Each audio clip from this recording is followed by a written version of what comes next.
Alright everyone, sit down and calm down. This is going to be a Zoro video. And whatever, I'm just gonna get this started and hit you with my face. Hello, it's me. Again, the scary pink lady. Yes, today we are going to be talking about Zoro. I haven't talked about Zoro in a damn hot minute, and while I have peppered him into a few of my videos, he is actually one of the Straw Hats that fascinates me the most, because while there is a simplicity to Zoro, he is far more than just a surface level character. I would not like Zoro if he were just a surface level character, if he were just the cool swordsman who existed to be cool. There can be a fondness to that kind of shallowness, but I know that you know that Oda does not write shallow characters. He can write characters who ride on one wavelength for long amounts of time, such as Frankie and Brooke, but this does not equal shallow writing. There's a difference between being shallow and just being a person who is content with where they are. But, believe it or not, Zoro is not a guy that rides on one wavelength. I never thought he was that, and Zoro is one of the characters that does genuinely get a lot of self-reflection and self-growth moments. A lot of these moments tie into strength due to Zoro's whole thing being about strength. But he's so much more than that, because when you have a character that centers around strength, we need an understanding of what that strength means. And Zoro's version of strength is very stubborn. I think I would call it stubborn, and possibly quite brutal too. If you want more of an insight on what I think about Zoro's connection to strength, you can watch my Zoro video. I haven't seen it in a while, but hopefully it's aged well. Strength is an inevitable factor to Zoro's character. It's in every Zoro thread and in every Zoro discussion. That's just who he is. But today, I will not be focusing on strength, although it is still relevant to this video. Our main focus is going to be on Zoro and death.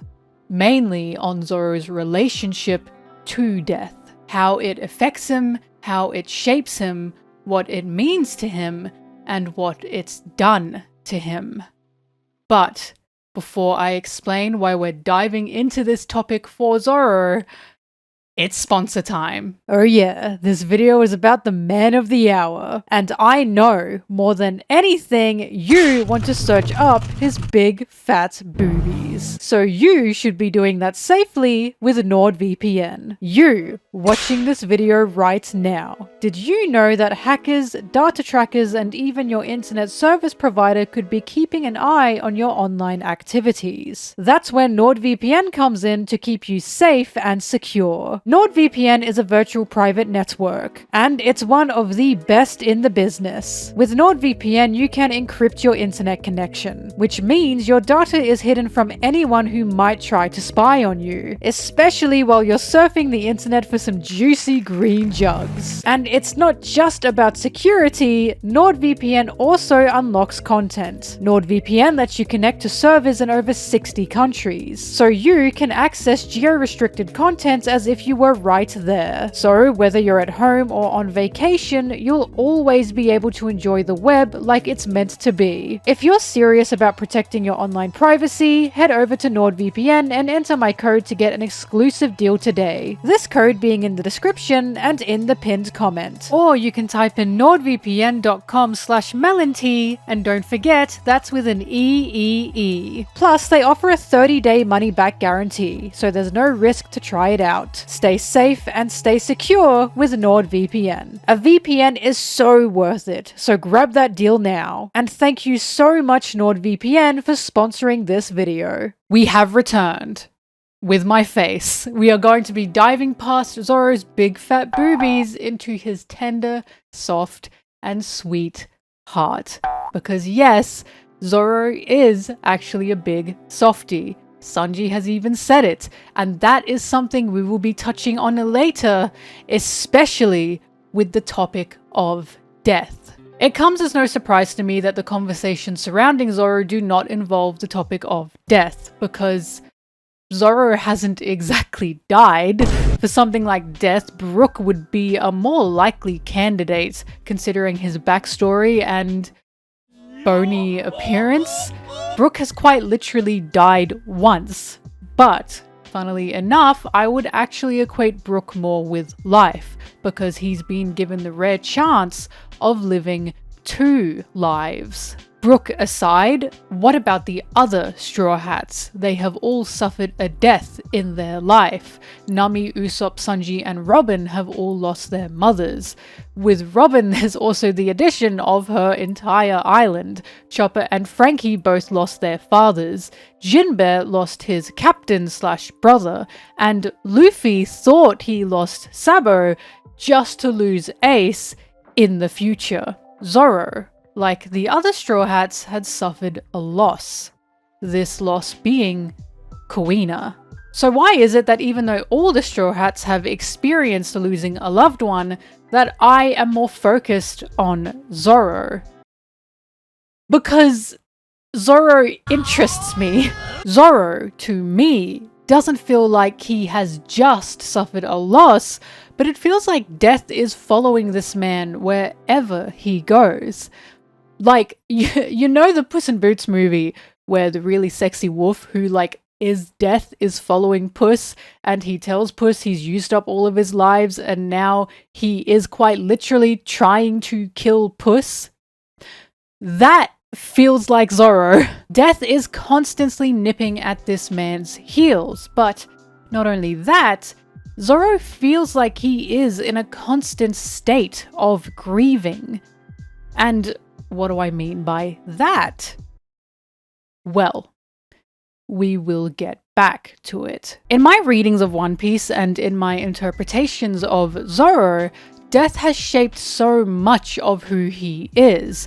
The funny thing is, the more I thought about this, the more obvious it seemed to be, because Zoro is a swordsman.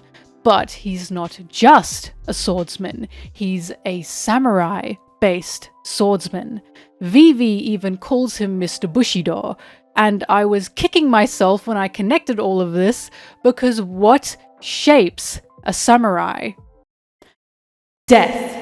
Death shapes a samurai. It's one of the main factors of a samurai, and the term Bushido, which is the warrior code of the samurai, has been asserted to mean, or can mean, the way of dying. The second Zoro was labeled Mr. Bushido by Vivi is the second that light bulb should have gone off in all of our heads of what death means to Zoro.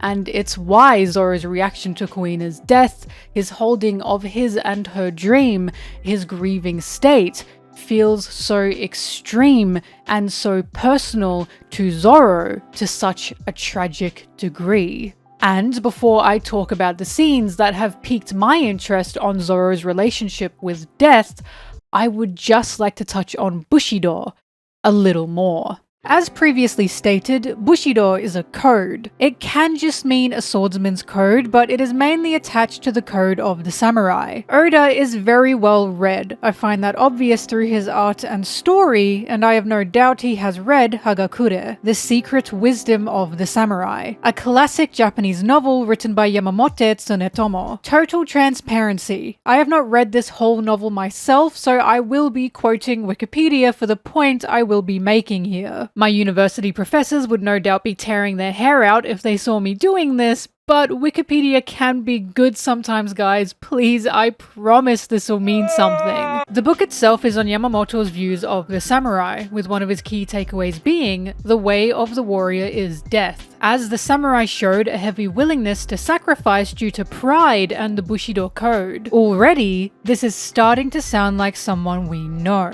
isn't it? Yet something interesting Mr. Wikipedia says is, Hagakure's text is occasionally misinterpreted as meaning that Bushido is a code of death. However, the true meaning is that by having a constant awareness of death, people can achieve a transcendent state of freedom, whereby it is possible to perfectly fulfill one's calling as a warrior. Why is this so interesting in relevance to Zoro? Because that awareness of death and what it means is a removal of oneself from the fear of death. It's not that samurai were just death happy, nor charging into death. They had simply accepted this can and will be the outcome of a warrior. So, once you become aware of death, you will be able to reach your full potential as you are charging into every battle as if it's your last. You are living every day as if it's your last. Funnily enough, doesn't that sound exactly like what pirates do? Hence this connection between Luffy and Zoro right away. Because their ideal cores have already molded over this unrestrained way of life. Pirates and samurai both live with the idea of death, and with the understanding of death. Please understand this is an incredibly basic and surface level look at samurai and the Bushido code. There's obviously more to it than what I've mentioned, but for the sake of Zoro and the topic of this video, we'll leave it at that. Now, with the idea of what Bushido is and what samurai are, I will ask you to keep that in mind as we explore Zoro's scenes that involve death. We'll discuss how they impacted him, what they meant to him, and his reaction or response in these areas. If I've missed any, I apologize. Feel free to yell at me about it because for God's sake, this series is over 1,000 chapters long and my brain can only be so big. The very first experience Zoro has ever had with death, and the most important scene that has shaped him, is obviously Kuina's death. Kuina meant a lot to Zoro, from both a swordsman and friend perspective, and he wouldn't be on the journey he's currently on without Kuina's influence. Kuina shaped his idea of strength, of swordsmanship, and of life in general. I've always said I love Zoro's backstory because for how short and simple it is, it tells us everything we need to know about Zoro and his mental state. What interested me about Kuina's death isn't that she died, it's Zoro's reaction to it. Previously, the two of them had made a promise, but as she passes away, Zoro jumps forward and yells, "You made a promise. You cannot run away from your promise."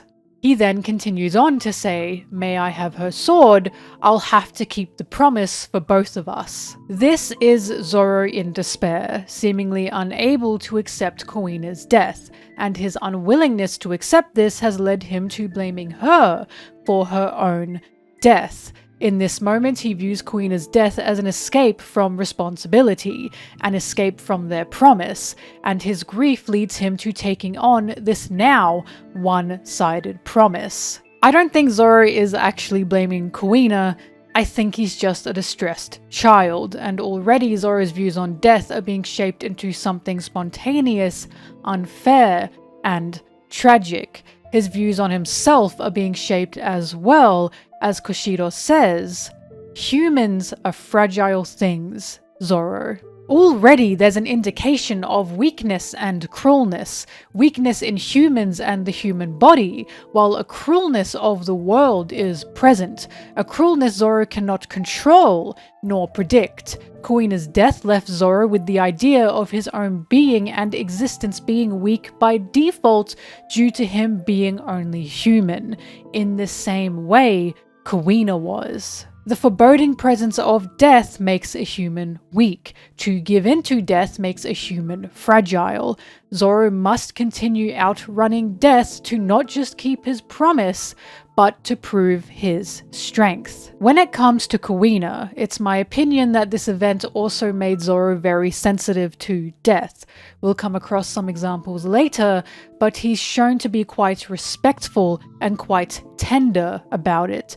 The biggest one in this case is the fact that, to me, Zoro seems to be in an eternal grieving state. He grieves Kuina every day just by carrying her sword. He is quite literally carrying her ghost and person with him, and I feel he will not be satisfied about Kuina's life, nor her death, until he fulfills that promise.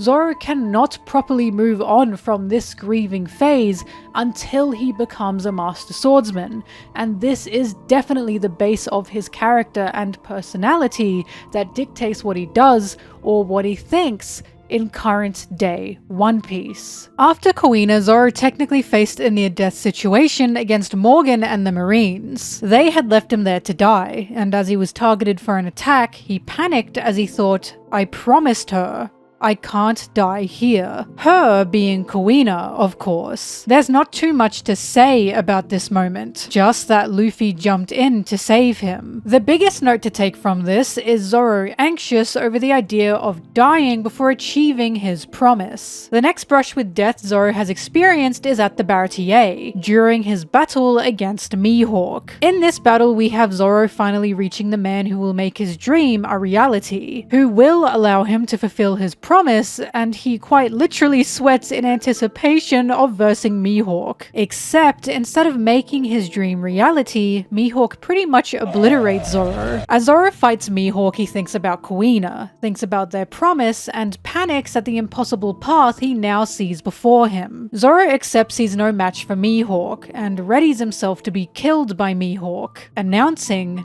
"Defeat is worse than death." Mihawk is overjoyed at meeting a swordsman like Zoro, slashes his chest and keeps Zoro alive. The fatal wound across his chest a reminder of their deal to meet again once Zoro has traveled the world, gotten stronger, and discovered himself. Zoro cries due to his defeat, and raises Kuina's sword to the sky as he promises Luffy he'll never lose again. I've said something similar in my East Blue video, but I believe this to be a rebirthing of Zoro of some kind. This rebirth coming from guilt, shame, ambition, and promise. Zoro now has 3 promises to keep. One to Kuina, one to Luffy, and one to Mihawk. More pressure has been put on him to become the Master Swordsman, but it's something that will push him forward. And I do think there were multiple reasons he was crying here. Losing is obviously a big reason, but his brush with death was interesting because he quite literally accepted his death by Mihawk's hand. Now, remember how Zoro reacted to Kuina's death.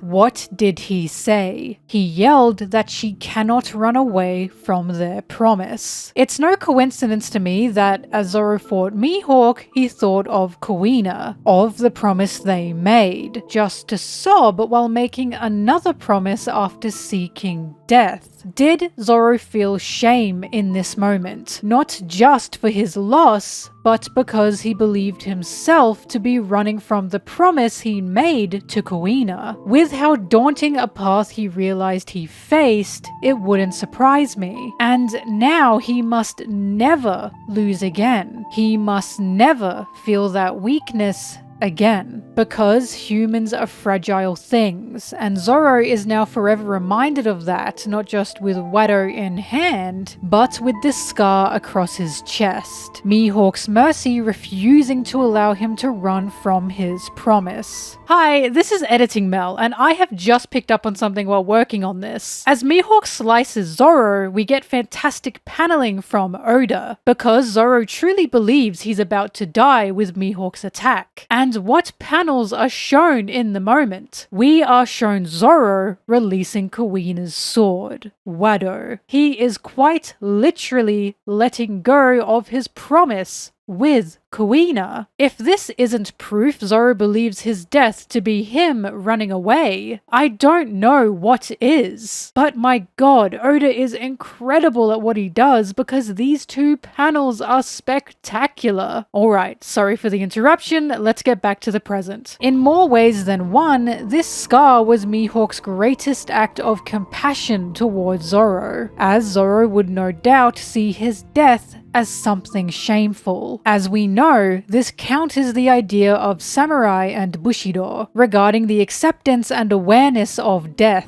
I do believe Zoro has an awareness, as I discussed with Kuina, but this awareness certainly isn't the same as Bushido's meaning of awareness. Once again, we will be getting back around to that. After Mihawk, Zoro's encounter with death isn't exactly with death itself, but with the promise of death, and this comes with the arrival of Logetown and Kitetsu. Kitetsu was a sword Zoro spotted in a barrel, and once finding it, he's told this sword is cursed. Kitetsu has led multiple swordsmen to their deaths, and Zoro, being the insane person that he is, decides to test his luck against this so-called cursed sword. This is still crazy to me, and will always be crazy to me. I'm not sure how Zoro was planning to carry out his three-sword style while missing an arm. However, considering Zoro was not only saved from the Marines by Luffy, and considering Zoro ran into Mihawk and survived, I can see why he started to think luck was on his side.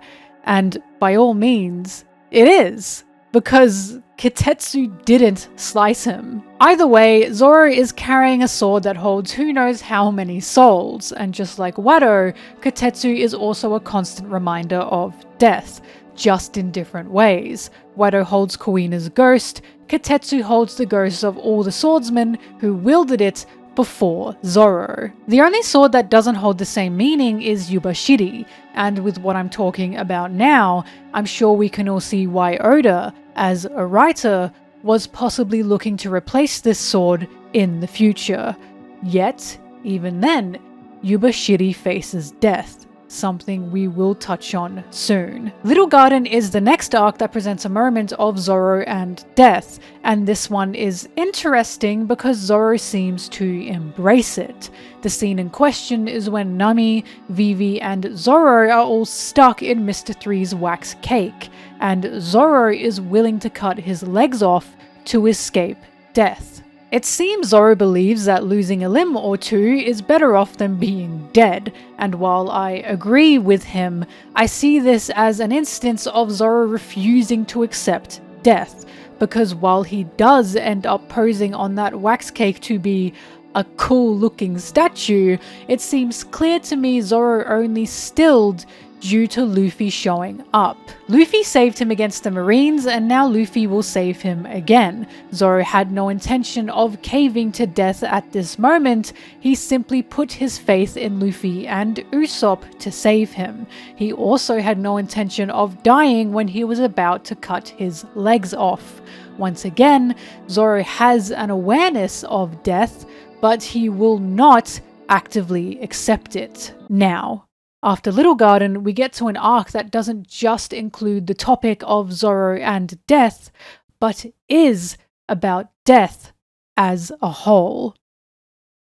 Thriller Bark. To start off, Zoro enters this arc down one sword, Yubashiri. Yubashiri was disintegrated in Eni's lobby, and just like his other two swords, has now become associated with death by literally dying. Zoro's feelings towards Yubashiri is what tells me he is quite sensitive towards death of the things and people he loves, as he buries it alongside Brook's crew. Zoro praying to Yubashiri is quite a touching scene, as we truly feel the weight Zoro feels upon being careless with such a sword. Outside of Yubashiri, what else happens in Thriller Bark? I always wondered why Zoro got the focus he did in Thriller Bark, and I've come to realize it's due to him quite literally fighting ghosts of the past.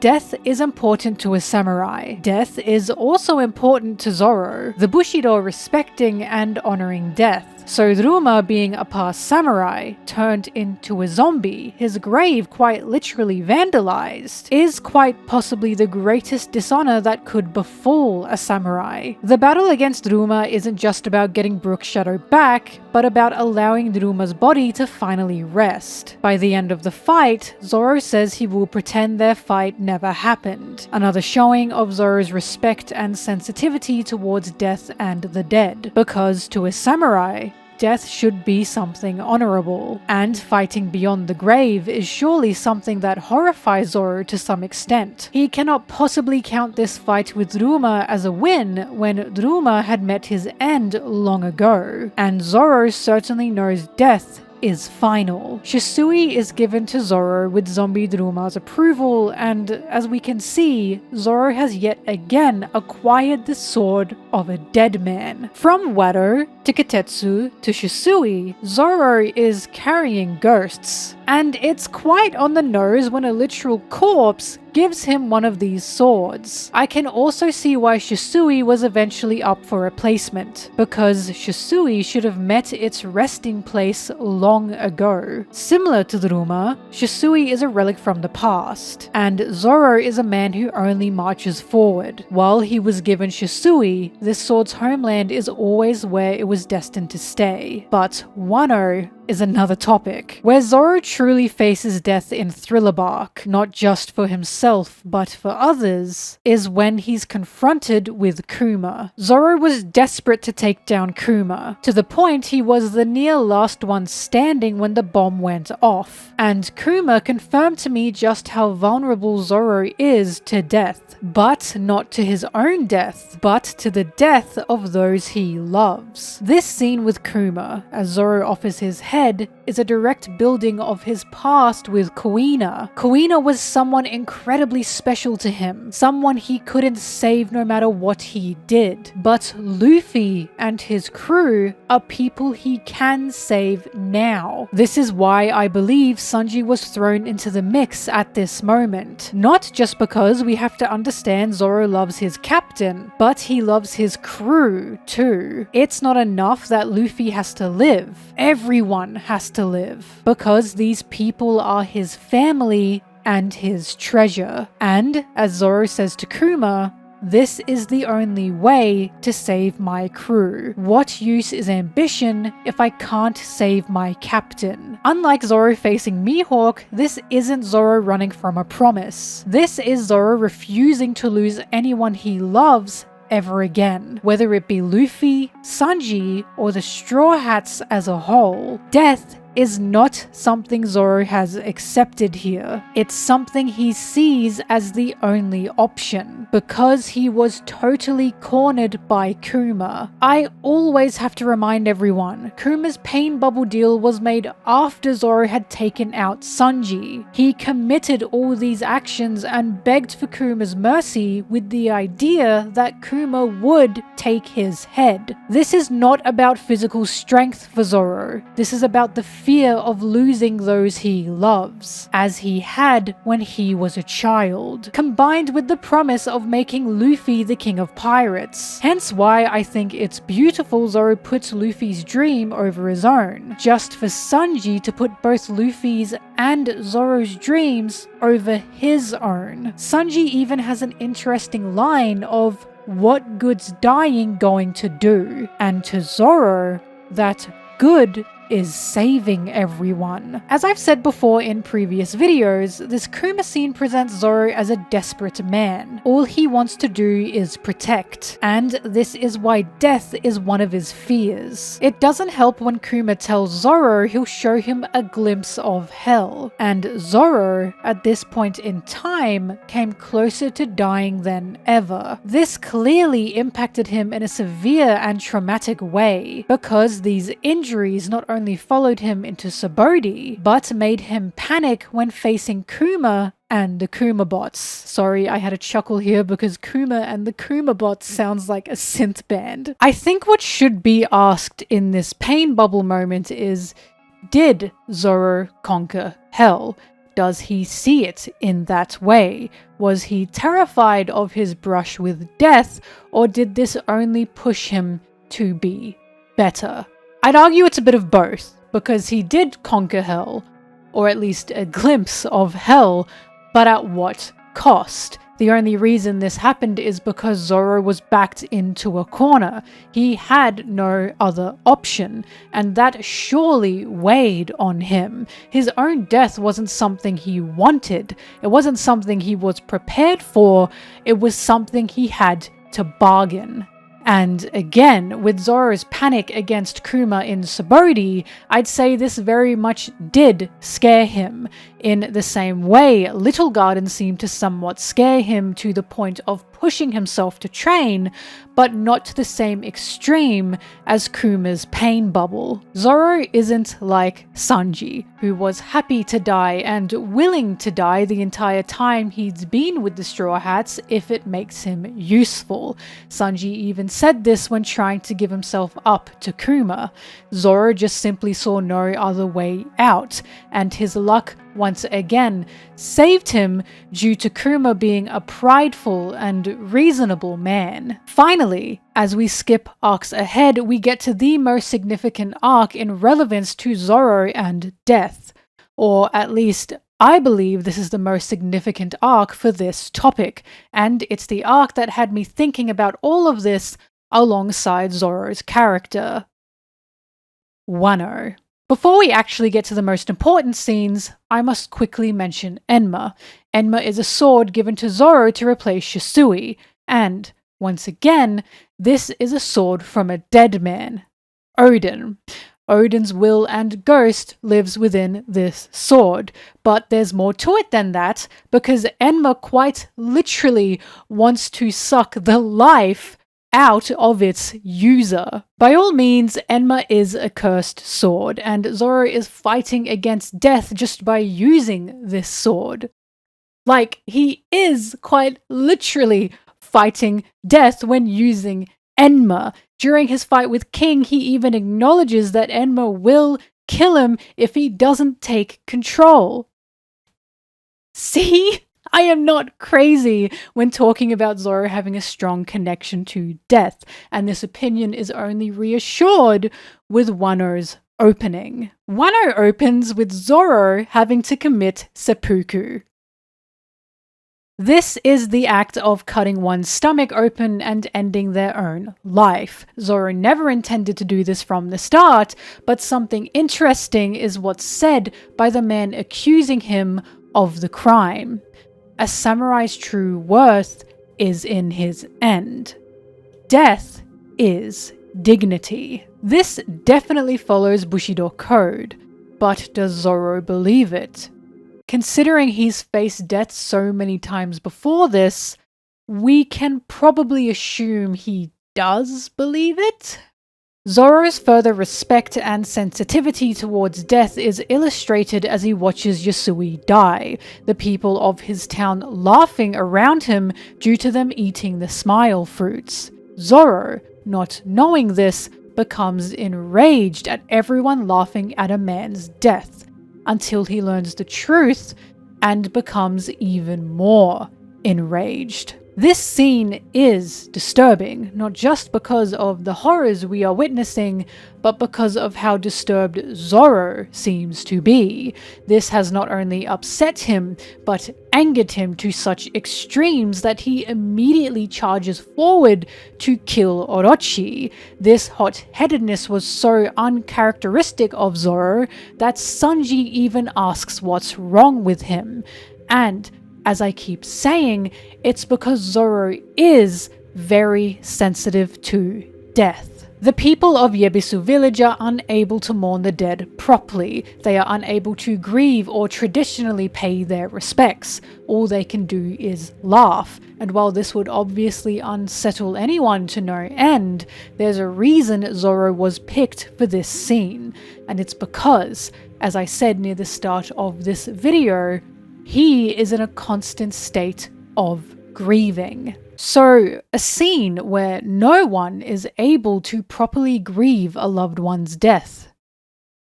Yeah, that would make Zoro lose any and all semblance of logic and control. And from here, we get to the most impactful scenes, which reside within Onigashima. These scenes are mostly during and after Zoro's king fight, but before the king fight, Zoro went up against Kaido, and once again fearlessly offered his own life over Luffy's to keep Luffy safe. I believe Zoro's loyalty at this moment. We know how much Luffy means to Zoro, but a future scene contradicts such words. It doesn't contradict Zoro's loyalty, but Zoro's nonchalant idea of being dragged to hell, i.e., dying. Now, two important things happen during the king fight. One of them is Zoro's claiming to become the king of hell, and the other is Sanji asking Zoro to kill him. I'm not bringing Sanji into this just for the sake of it, because remember, Zoro is sensitive to death. Sanji is one of the crew members he saved in front of Kuma due to refusing to let Sanji die. And this Sanji scene Zoro has through the king fight is huge, because this conversation with Sanji was a promise, and we all know how Zoro feels about promises. He even brings up his previous promises to both Luffy and Kuina as he's fighting King. Ready to win the fight as he tells King, "I have a promise to keep to my captain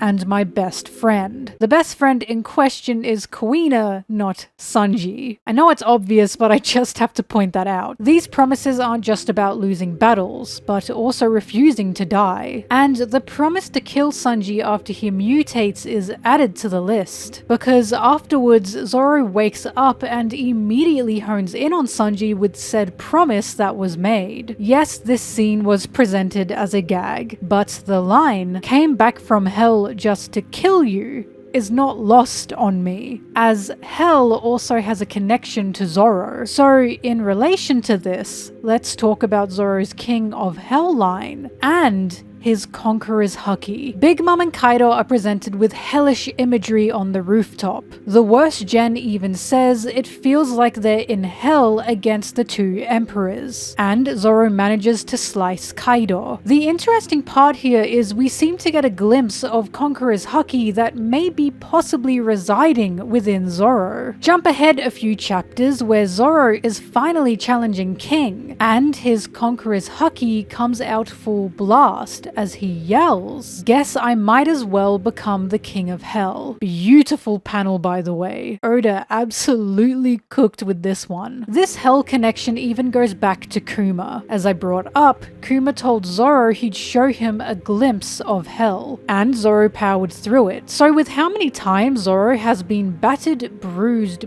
beaten, and bloodied, it's no wonder why he's decided to grip hell's throne with his own ambition.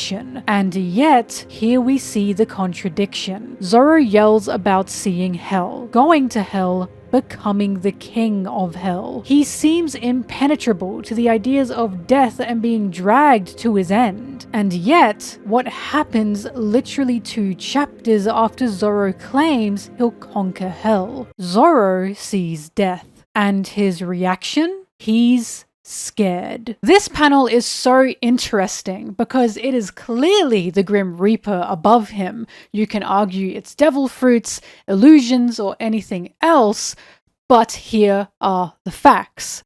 Zoro is seeing a representation of death, and he is begging death to spare him. When this chapter first released, this confused tons of people, me included. I had no idea what Oda was trying to say, but it weighed on me for the longest time because this is so specific. But more than that, it didn't make sense. Why would Zoro be so terrified of death if we've seen over and over that Zoro seems to see death as a possible and unavoidable outcome? I had the sense Zoro had made peace with the fact that he could die reaching his dream, and yet Zoro tries to back away from the Grim Reaper. During Egghead is where it all clicked for me, because Zoro feels different now. He feels a lot more careful, and I finally got it. Zoro has desires to meet, dreams to reach, and he knows it's at the risk of his life. But it's not his dream that pulls him, it's Kuina's dream, his promises to multiple people he loves. Saying you're not scared of death is one thing. It's another thing to face death directly. And death to Zoro means not only running from his promises, but being unable to protect those he loves. And this is where Conqueror's Haki comes into it. We've watched Zoro unleash this new Haki once using his all against Kaido. Then we watched him use it again when claiming he'll become the King of Hell. So, a single egghead scene aside, why is he either unaware he has it or is unable to release it at will? Because what Zoro needs to conquer is hell. He needs to conquer his fear of death, and he's been unable to. And I know I'm not making all of this up, because the chapter where Zoro finally fully unleashes his Conqueror's Haki is titled Bushido is the Way of Death. And remember what that Bushido code is in regards to death. By having a constant awareness of death, people can achieve a transcendent state of freedom whereby it's possible to perfectly fulfill one's calling as a warrior. So now when we get to Egghead and Zoro is versing Lucci, he is incredibly held back. Zoro is very strong. I do believe he should have been able to take down Lucci on his own. So why couldn't he? There was a struggle for Zoro in this situation, no matter how you slice it. Pun not intended, and that's because Zoro now knows he is not immune to death. He saw the Grim Reaper. He believed he was inches away from having his head chopped and his soul taken. And that clearly shook him. Of course, when Sanji yelled that Zoro was a liability, that's when Zoro jumped forward and I think his Haki came out again. Once again, Zoro seems unknowing of his own power, but it's when he realizes there's risk of others dying because he's been taking too long with Lucci that his Conqueror's Haki comes out.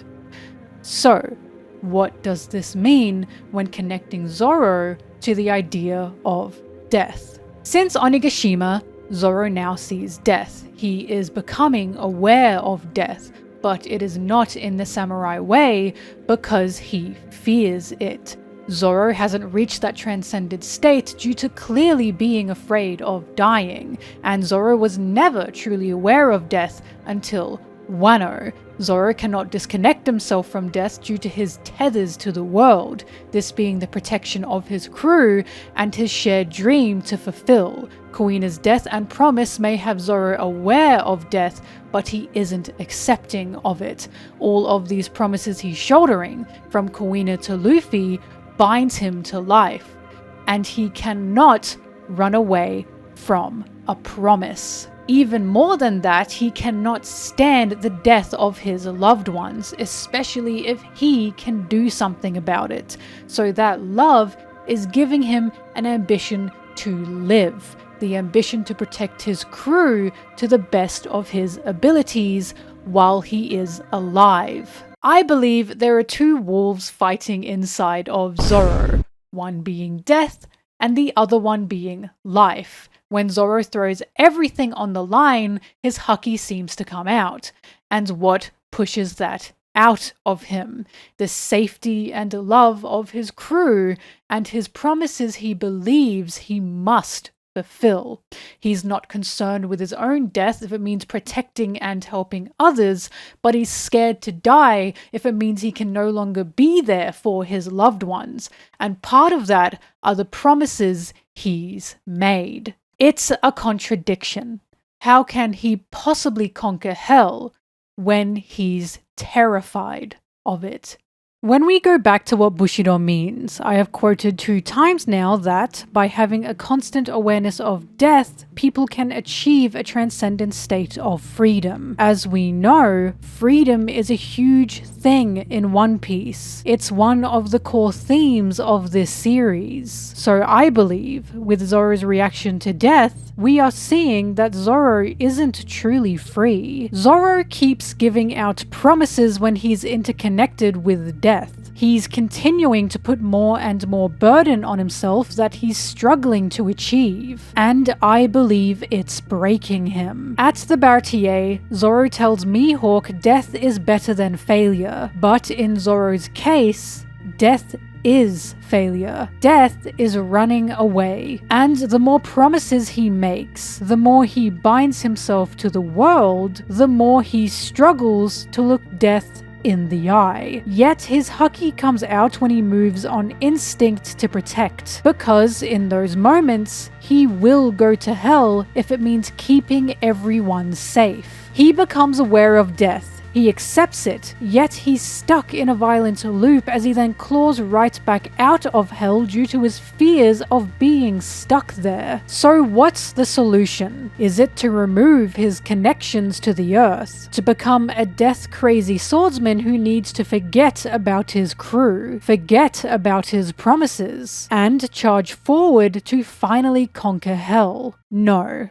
Not at all. We know Zoro's love makes him stronger. His crew makes him stronger. His ambition to protect makes him stronger, as we saw from Onigashima to Egghead. In my opinion, what I believe Zoro needs to do is he needs to trust more. He needs to ask for help. Zoro carries these burdens because he believes these are his burdens. These are his promises. But that isn't what the Straw Hats are about. The Straw Hats are about finding dreams, sharing dreams, helping each other achieve said dreams. Zoro shouldn't have to become an emotionless machine to reach his full power, because his crew is not only there to support each other, but to carry on his dreams and promises too. Zoro as a character is so interesting, because death surrounds him.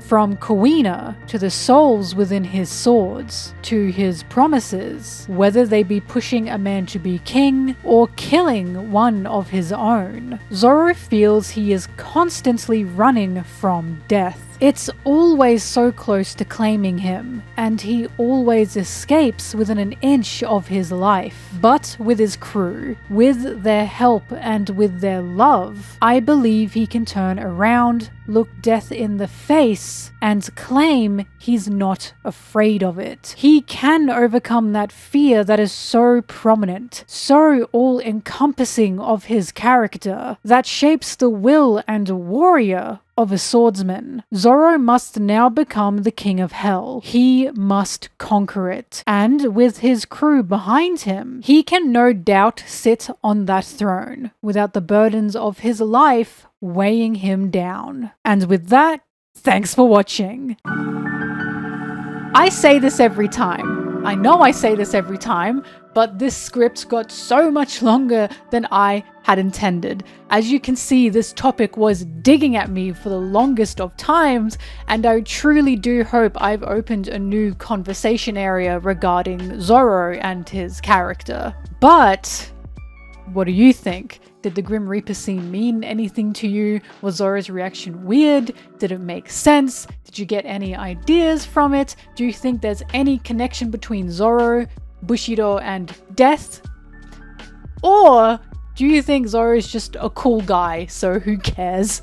Please let me know what you think, because I love having these conversations. Just a quick reminder that I do have a Patreon, and if you would like to support me there, I'd really appreciate it. But I know not everyone can support me in that way, and just watching and sharing these videos does so much more than you can imagine for me. But tips are also very nice, I will not lie. My Patreon also includes how to get into my Discord if you would like to join my little community. If there's anything you'd like to see me cover, One Piece or otherwise, please let me know, and I'll be seeing you in whatever I make next. See ya!